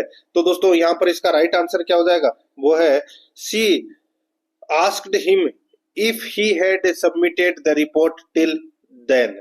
तो यहाँ पर इसमें ए नंबर का ऑप्शन राइट आंसर हो जाएगा। यहाँ पर जो वाक्य है ये दोस्तों क्वेश्चन फॉर्मेट में है, ठीक है, इसलिए आस्क्ड का प्रयोग करेंगे अपन। आगे देखिए 94 नंबर का प्रश्न, इसमें देखिए डायरेक्शन में देख लीजिए पहले, choose the correct option according to the transformation state in the bracket. यहाँ पर देखिए he is greater than I am, इसका नेगेटिव बनाना है। इसका नेगेटिव क्या बनेगा, इसका नेगेटिव बनेगा I am not I am not so great as he. तो यहाँ पर इज, तो यहाँ पर इसमें राइट आंसर बी नंबर का ऑप्शन बिल्कुल सही उत्तर इसमें हो जाएगा। यहाँ पे इसका सही उत्तर हो जाएगा बी नंबर ऑप्शन सही। आगे देखिए यहाँ पे what they do brings glory to the country, इसका इंट्रोगेटिव बनाइए दोस्तों। देखिए इसको इंट्रोगेटिव बदलने के लिए अपन क्या करेंगे, शुरुआत है वो दोस्तों डू से करेंगे। ठीक है, तो यहाँ पर इसमें राइट आंसर क्या हो जाएगा, वो है दोस्तों does what they do brings glory to the country. तो यहाँ पर इसमें सी नंबर का ऑप्शन बिल्कुल सही उत्तर हो जाएगा इसमें। आगे देखिए direction, choose the correct option. तो यहाँ पर देखिए we would like more help from you, खालिस्तान में क्या आएगा, तो दोस्तों यहाँ पर देखिए इसमें आएगा सम मोर हेल्प फ्रॉम यू। तो यहाँ पर इसमें बी नंबर का ऑप्शन राइट आंसर हो जाएगा, यहाँ पे इसका राइट आंसर हो जाएगा। ठीक है, आगे देखिए दोस्तों यहाँ पर इसमें 97 नंबर का प्रश्न है I write a letter this morning. तो दोस्तों यहाँ पर क्या हो जाएगा, तो इसमें I wrote a letter this morning. तो यहाँ पर इसमें राइट आंसर हो जाएगा सी नंबर का ऑप्शन बिल्कुल सही। ठीक है, यहाँ पे दोस्तों वर्ब की सेकंड फॉर्म का यूज होगा, बी नंबर का ऑप्शन सही। 98 नंबर का प्रश्न, इसमें देखिए पीपल शुड ओबे हिज टीचर्स। तो दोस्तों यहाँ पर इसका जो राइट आंसर क्या हो जाएगा बताइए। तो दोस्तों यहाँ पर पीपल से आप आगे है वो खालिस्तान रख लीजिए। ठीक है, पीपल शुड ओबे हिज टीचर। तो यहाँ पर इसका सही उत्तर हो जाएगा, यहाँ पर ए पीपल आएगा, इसमें क्या जाएगा ए पीपल। ठीक है, तो यहाँ पर इसमें ए नंबर का ऑप्शन राइट आंसर। 99 नंबर का प्रश्न, इसमें देखिए mister Mohan divided his property his 4 sons equally. तो बताइए खालिस्तान में क्या आएगा, तो यहाँ पर आएगा दोस्तों बिटवीन। बिटवीन का प्रयोग होगा, क्योंकि दोस्तों बिटवीन दो या दो से ज्यादा लोगों के लिए, सॉरी दो लोगों के लिए तो बिटवीन आएगा, और दो से ज्यादा लोगों के लिए दोस्तों अमंग आएगा। तो यहाँ पर इसमें अमंग आएगा, 4 सन्स है ना, तो यहाँ पर अमंग आएगा दोस्तों, डी नंबर का ऑप्शन राइट आंसर है। आगे देखिए 100 नंबर का प्रश्न है pick out the correct sentence from the given sentences. यहाँ पर देखिए she will not come unless she is not invited. She will not come unless she is not invited. तो यहाँ पर इसका सही उत्तर क्या हो जाएगा दोस्तों, ये हो जाएगा इसका करेक्ट, यानी कि अपने को करेक्ट सेंटेंस बताना है।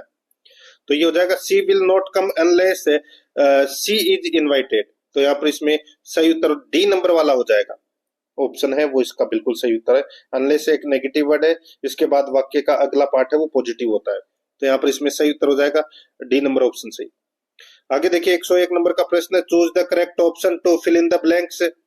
यहाँ पर देखिए if I die my hair blue everyone laugh at me conditional. तो बताइए दोनों खालिस्तान के अंदर क्या आएगा, तो इसके अंदर तो पहले के अंदर आएगा if I died my hair blue everyone would laugh at me. तो यहाँ पर इसमें ए नंबर का जो ऑप्शन है वो इसका बिल्कुल सही उत्तर हो जाएगा। इसमें आगे देखिए दोस्तों, सड़क पर थूकना दंडनीय है, तो इसका इंग्लिश रूपांतरण क्या होगा? तो ये हो जाएगा it's punishable to spit on road. तो यहाँ पर इसमें सी नंबर ऑप्शन सही। आगे देखिए 103 नंबर प्रश्न है, income tax is known as direct tax, यानी कि दोस्तों आयकर को प्रत्यक्ष कर के रूप में भी जाना जाता है। यहाँ पर इसमें बी नंबर का ऑप्शन बिल्कुल सही उत्तर हो जाएगा। आगे देखिए बैलेट का सही हिंदी शब्द है, बैलेट का सही हिंदी शब्द क्या है? तो दोस्तों वो है मतपत्र। यहाँ पर ए नंबर का ऑप्शन राइट आंसर हो जाएगा, मतपत्र। 105 नंबर का प्रश्न है, मसौदा के लिए उपयुक्त शब्द है, मसौदा के लिए उपयुक्त शब्द क्या है? तो वो है ड्राफ्ट। यहाँ पर इसमें ए नंबर का ऑप्शन बिल्कुल सही उत्तर हो जाएगा, ड्राफ्ट। अब दोस्तों यहाँ पर देखिए, अब अपन भाग 11 के अंदर दोस्तों गणित से संबंधित 15 प्रश्न है वो पढ़ेंगे सिलेबस के अकॉर्डिंग। यहाँ पर देखिए, निर्यात दिया गया दंड आरेख 2014 और तथा 2015 के दौरान एक कंपनी द्वारा विभिन्न प्रकार के वाहनों के निर्यात को लाख रुपए में दर्शाता है। अब देखिए यहाँ पे 106 नंबर का प्रश्न है, 2014 में निर्यातक बी, डी तथा ई प्रकार के वाहनों की कुल संख्या 2015 में निर्यातित ए, सी, डी, ई प्रकार के वाहनों की कुल संख्या का लगभग कितना प्रतिशत है? अब यहाँ पर देखिए निर्यातित दे रखा है 2014 में, तो दोस्तों 2014 के अंदर बी, डी, ई, बी देखिए निर्यात का दोस्तों ये पूरा ब्लैक है, और यहाँ पर 2015 का दोस्तों इसमें देखिए थोड़ा सा आपको लाइट देखने को मिलेगा। तो यहाँ पर बी का है 25, डी का है 45 और ई का है दोस्तों 50। तो इनको जोड़ लीजिए, 45 और 50 कितने होते हैं? 95, 95 और 25 कितने होते हैं? 120। तो ये 120 का हो गया दोस्तों, ये तो 2014 का है। 2015 का में देखिए ए, सी, डी, ई, ए है वो दोस्तों 35, सी है 40, डी है 55 और ई है वो दोस्तों 57। इनको जोड़ दीजिए, इनको जोड़ोगे तो दोस्तों कितना आ जाएगा? यह आ जाएगा 187। कितना आ जाएगा? 187। अब दोस्तों यहाँ पर देखिए 120 बटे 187 इंटू 100 कर लीजिए, आपका राइट आंसर आ जाएगा कितना? तो 64.2%। तो यहाँ पर इसमें डी नंबर का ऑप्शन बिल्कुल सही। आगे देखिए 107 नंबर का प्रश्न है, 2014 में ए प्रकार तथा सी प्रकार के वाहनों के निर्यात की कुल संख्या तथा 2015 में बी प्रकार तथा ई प्रकार के वाहनों की निर्यात की कुल संख्या का अनुपात क्या है? तो दोस्तों यहाँ पर 2014 में तो ए और सी, ठीक है, और 2015 में बी और ई।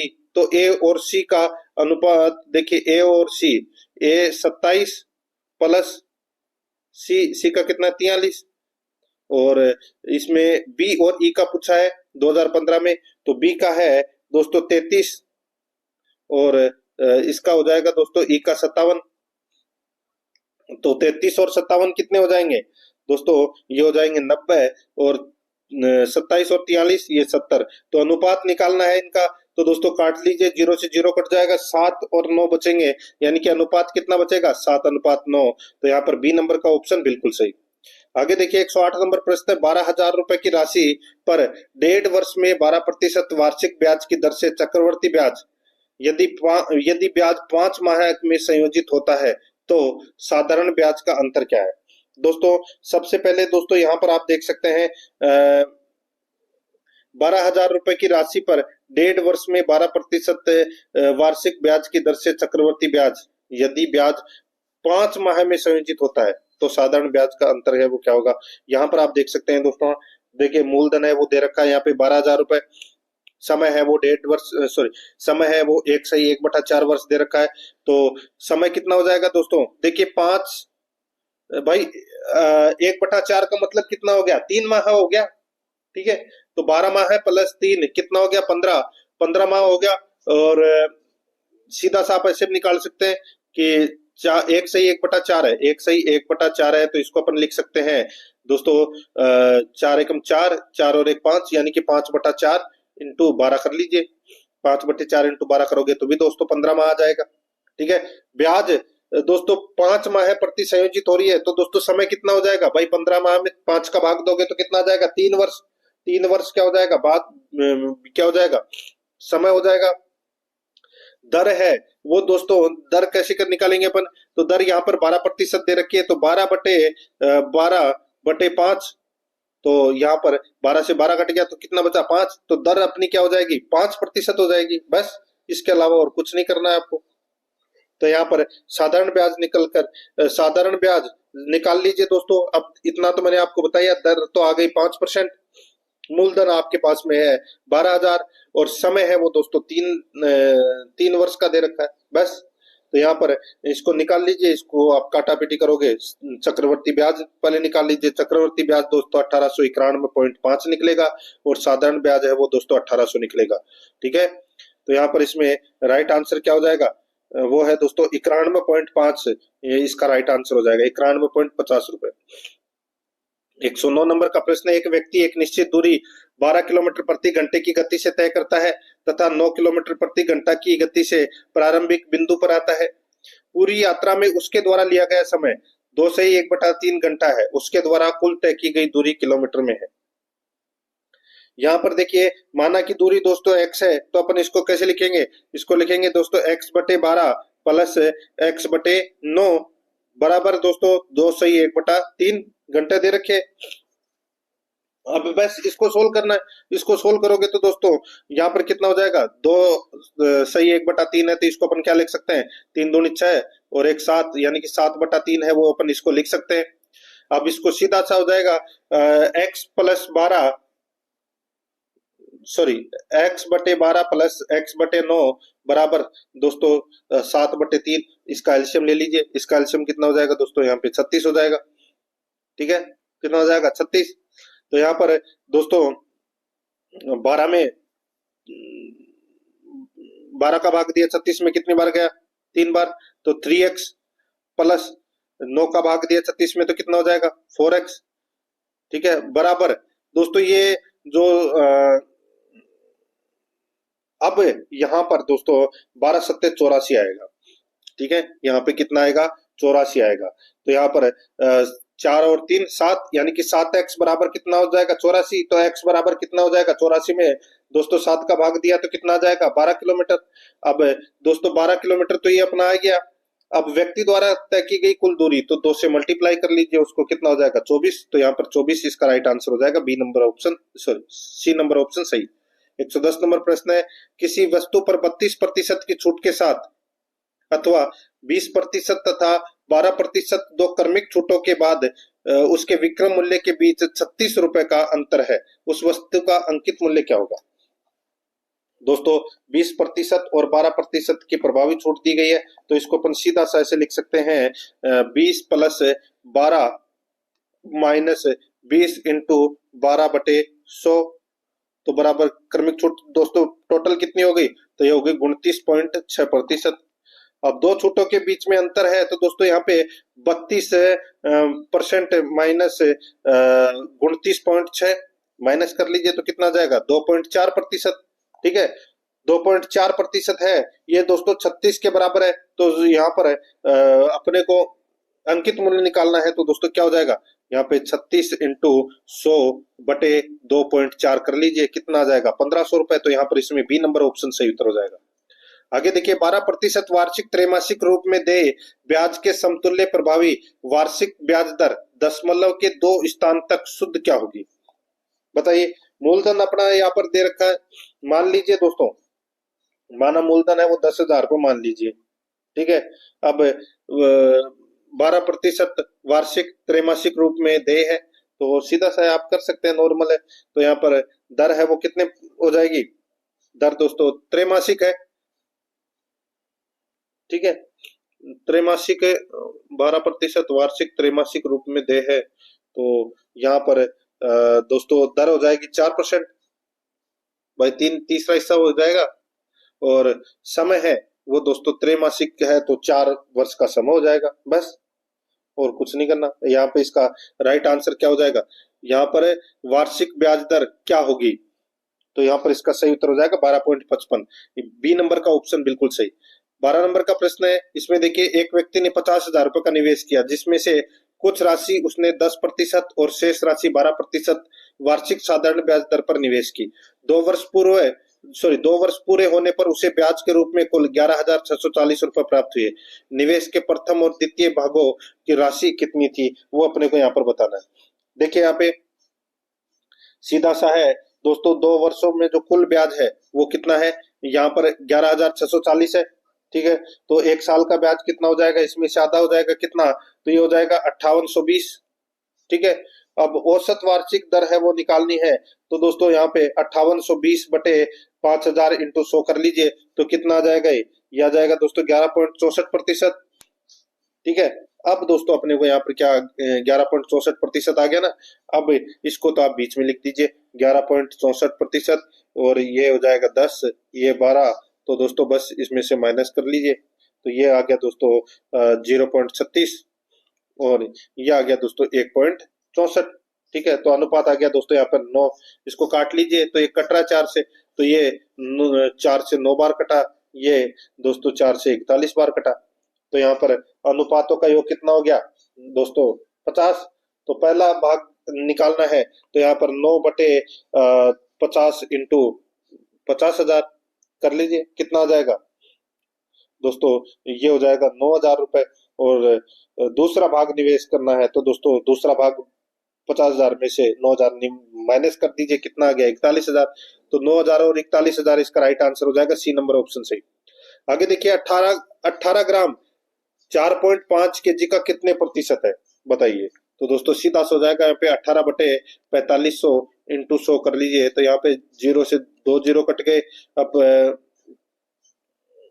कितना हो जाएगा दोस्तों, 18 में 35 का भाग दोगे तो कितना आ जाएगा 0.4%। तो यहाँ पर इसमें सही उत्तर बी नंबर का ऑप्शन हो जाएगा। आगे देखिए 114 नंबर का प्रश्न है, एक पुस्तकालय में हर रविवार को औसतन 502, हर शनिवार को औसतन 475, सप्ताह के अन्य दिनों में औसतन 340 पर्यटक आते हैं। रविवार को शुरू होने वाले 30 दिनों के एक महीने में प्रतिदिन आने वाले पर्यटकों की संख्या ज्ञात कीजिए। भाई सीधा सा है, रविवार से शुरू होने वाले 30 दिनों के एक महीने में दोस्तों 5 तो रविवार आएंगे, 5 सोमवार आएंगे, और बाकी के सारे दिन है वो दोस्तों सप्ताह में 4-4 यानी कि शेष दिन 4-4 होते हैं। तो यहाँ पर इसमें देखिए 5 रविवार आएंगे, तो दोस्तों 5 इंटू 502 कर लीजिए, तो कितना हो जाएगा, ये हो जाएगा 2510। और दोस्तों 4 शनिवार होंगे, तो यहाँ पे 4 इंटू 475 कितना हो जाएगा, तो दोस्तों ये 1900 हो जाएगा। अब दोस्तों यहाँ पर देखिए सोमवार से शुक्रवार की संख्या, तो दोस्तों कितनी हो जाएगी सोमवार से शुक्रवार की संख्या, तो यहाँ पर 5 और 4 9, 5 तो सोमवार होंगे, और सोमवार से शुक्रवार तक दोस्तों 5 सोमवार, और बाकी के मंगलवार, बुधवार, गुरुवार, शुक्रवार ये 4 है वो 4-4 होंगे, तो कितना हो जाएगा, तो 5 प्लस 4 इंटू 4 यानी कि 16 और 5 21, तो 21 दिन ये होंगे दोस्तों। तो दिए गए महीने में दोस्तों कार्य दिवसों में आगंतुकों की जो संख्या है वो 21 इंटू 340 होगा, 21 इंटू 340, तो कितना हो जाएगा, तो दोस्तों 7,140 हो जाएगा। अब इनको जोड़ दीजिए, 2510, 1900 और 7,140, इनको जोड़ के 30 का भाग दे दीजिए। ठीक है, तो इनका टोटल हो जाएगा 11,550, और 11,550 में दोस्तों 30 का भाग दोगे तो 385 आ जाएगा। यही अपना सही उत्तर हो जाएगा, डी नंबर ऑप्शन सही। आगे देखिए 2 साइकिलों के मूल्य के बीच अनुपात 7:8 है। 2 वर्ष बाद जब पहली साइकिल के मूल्य में 30% और दूसरी साइकिल के मूल्य में 1500 रुपए की वृद्धि होती है, तो उनके मूल्यों के बीच अनुपात 15:16 हो जाता है। दूसरी साइकिल का वास्तविक मूल्य कितना था। अब दोस्तों ये तो आपको x मान के करना पड़ेगा। मान लीजिए दोनों साइकिलों का जो मूल्य है वो 7x और 8x है, तो पहली साइकिल की जो कीमत निकालनी है आपको, पहली साइकिल की जो नई कीमत है वो दोस्तों 7x इंटू दोस्तों 130 यानी कि 30% देखिए पहली साइकिल के मूल्य में 30% और दूसरी साइकिल के मूल्य में 15% की वृद्धि होती है। तो यहाँ पे 130/100 बराबर कितना हो जाएगा? तो दोस्तों आप इसको काटोगे तो कितना आ जाएगा? 9.1x। ठीक है, और दूसरी साइकिल की जो नई कीमत हो जाएगी वो हो जाएगी दोस्तों 8x प्लस 1500। बस आप इसको ऊपर नीचे लिख दीजिए। 9.1x बटे 8 प्लस 1500x बराबर दोस्तों अनुपात दे रखा है 15/16 हो जाएगा। बस इसको वज्र गुणा कर लीजिए, राइट आंसर हो जाएगा दोस्तों। यहाँ पे देखिए पहली साइकिल का मूल्य आ जाएगा इसमें 878.90, तो दूसरी का आ जाएगा दोस्तों इसमें 7031.25। तो यहाँ पर इसका सही उत्तर क्या हो जाएगा? सी नंबर का जो ऑप्शन है वो इसका बिल्कुल सही उत्तर इसमें हो जाएगा। आगे देखिए यहाँ पे एक व्यक्ति अपनी मासिक आय का 75% खर्च करता है। यदि उसे उसकी आय में 50% की वृद्धि की और व्यय में 80% की वृद्धि होती है तो उसकी मासिक बचत में कितने प्रतिशत की वृद्धि या कमी होगी? माना कि दोस्तों जो आय है वो 100 रुपए, ठीक है, जिसमें से वो दोस्तों खर्च करता है 75, बचाता है कितने? 25। ठीक है, अब उसमें उसके आय में 50% की वृद्धि कर दी गई, यानी कि आय अब कितनी हो गई? 150 रुपए। 150 रुपए में दोस्तों वो क्या करता है? 80% व्यय करता है। तो 150 का 80% कितना होता है?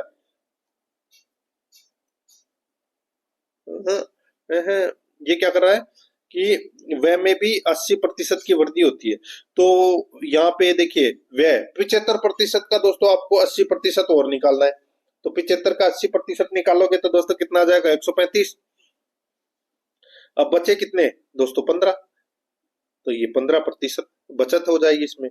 तो अब बचत और प्रतिशत यानी कि बचत में प्रतिशत अंतर बताना है। तो यहाँ पे दोस्तों 25 में से 15 गए तो कितने बचे? 10। तो यहाँ पे 10/25 इंटू 100 कर लीजिए तो क्या हो जाएगा? तो दोस्तों 1000 में 25 का भाग दोगे तो कितना आ जाएगा? 40, यानी कि 40% की दोस्तों कमी हुई है। डी नंबर का ऑप्शन राइट आंसर हो जाएगा इसमें। आगे देखिए व्यक्तियों के एक समूह ने किसी काम को 20 दिन में पूरा करने का निर्णय लिया, लेकिन उनमें से 5 व्यक्ति अनुपस्थित रहे। यदि समूह के अन्य व्यक्तियों द्वारा उस काम को पूरा करने में 24 दिन लगे तो समूह में कितने व्यक्ति थे? समूह में कितने व्यक्ति थे? तो इसको मान लीजिए दोस्तों पुरुषों की जो मूल संख्या है वो क्या है? n है। तो दोस्तों यहाँ पर n इंटू 20 भाई 20 दिनों में पूरा करेंगे तो यहाँ पे n इंटू 20 बराबर क्या हो जाएगा दोस्तों? यहाँ पे n-5 इंटू 24। ठीक है, तो यहाँ पर हो जाएगा दोस्तों 20n बराबर दोस्तों 24n माइनस 120 हो जाएगा। तो यहाँ पर क्या हो जाएगा? अंतर कितना हो जाएगा? 24 में से 20 गए तो कितना बचा? 4n। तो यहाँ पे 4n बराबर 120। 120 में दोस्तों 4 का भाग दे दीजिए, n बराबर कितना आ जाएगा? 30। यहाँ पर D number option right answer. 118 number प्रश्न है, एक व्यक्ति ने 120 किलोमीटर की यात्रा स्टीमर से 450 किलोमीटर की यात्रा रेलगाड़ी से 60 किलोमीटर की यात्रा घोड़े से तय की। इस पूरी यात्रा में 13 घंटे 30 मिनट का समय लगा। यदि रेलगाड़ी की चाल घोड़े की गति से 3 गुनी और स्टीमर की चाल से 1.5 गुनी है तो स्टीमर की चाल किलोमीटर प्रति घंटा क्या होगी? आप दोस्तों ऑप्शन के अनुसार रख लीजिए। ये यहाँ पे मैं आपको बता देता हूँ, ऑप्शन के अनुसार 40 इसका राइट आंसर हो जाएगा। यानी कि स्टीमर की जो चाल है वो दोस्तों कितनी है? 40 है। ठीक है, तो रेलगाड़ी की चाल घोड़े की गति से 3 गुनी और स्टीमर की चाल से 1.5 गुनी है। तो दोस्तों रेलगाड़ी की चाल है वो कितनी हो जाएगी? 60 किलोमीटर और इसकी दोस्तों 40 किलोमीटर और इसकी 20 किलोमीटर। ठीक है, तो यहाँ पर इसमें राइट आंसर क्या हो जाएगा? वो है दोस्तों टोटल 120 किलोमीटर आ गए। तो यहाँ पर यानी कि 40, 60 और 20, तो टोटल 120 किलोमीटर हो गए। तो यहाँ पर इसमें राइट आंसर हो जाएगा 4 नंबर का ऑप्शन बिल्कुल सही। 19 नंबर का प्रश्न है, रोहित अपनी वस्तुओं पर क्रय मूल्य से 30%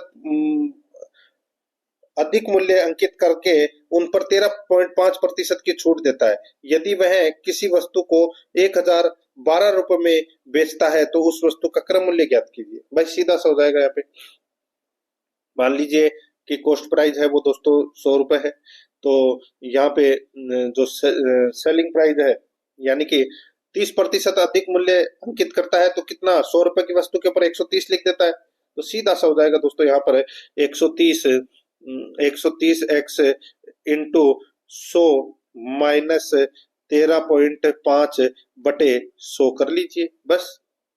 यानी कि 130 एक्स इंटू 86.5 बटे 100 तो कितना आ जाएगा, यह आ जाएगा दोस्तों 112.45।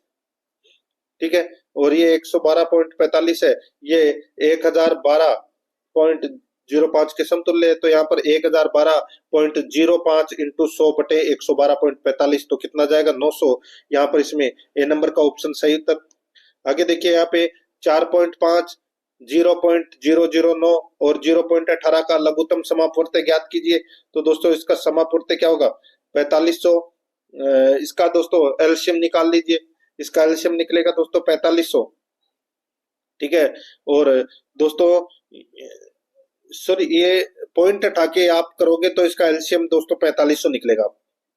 ठीक है, पॉइंट हटा के करोगे तो यानी कि 4500, 9 और 180 का लघुत्तम समापवर्त्य दोस्तों 4500 होगा, और 4.5 और 0.009 और 0.18 का लघुत्तम समापवर्त्य। देखिए 2 के बाद में पॉइंट है तो इसमें 2 नहीं 3 के बाद में पॉइंट है तो इसमें पॉइंट लगा दीजिए, कितना हो जाएगा 4.5। तो यहाँ पर इसमें राइट आंसर 4.5 होगा दोस्तों इसमें। ठीक है, यहाँ पर ए नंबर ऑप्शन बिल्कुल सही। तो दोस्तों इसी के साथ मैंने आपको ये मॉडल पेपर कंप्लीट करवा दिया है। मूमल क्लासेज यूट्यूब को जरूर सब्सक्राइब करें और साथ ही आराध्या राइस एकेडमी के साथ में बने रहिए। चैनल को सब्सक्राइब जरूर करें, बेल आइकन को दबाएं, क्लास को लाइक और अपने दोस्तों के पास में शेयर जरूर करें। मिलते हैं दोस्तों नेक्स्ट क्लास में। जय हिंद, जय भारत।